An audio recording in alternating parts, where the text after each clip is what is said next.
கூவாத குயிலாடாத மயில் நானாக இருந்தேனே, பூவோடு வரும் காற்றாக என்னை நீ சேர தெளிவுதேனே.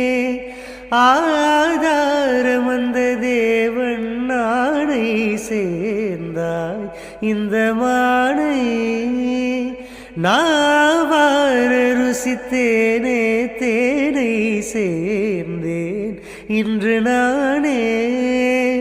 வந்த துணையே வந்து அணையே, அந்த முள்ள சந்திரனை சொந்தம் கொண்ட சுந்தரியே, சாமி கிட்ட சொல்லி வச்சு சேர்ந்தது இந்த செல்ல கிளியே. இந்த பூமியுள்ள காலம் மட்டும் வாழும் இந்த அன்பு கதையே. முத்துமணியே பட்டு துணியே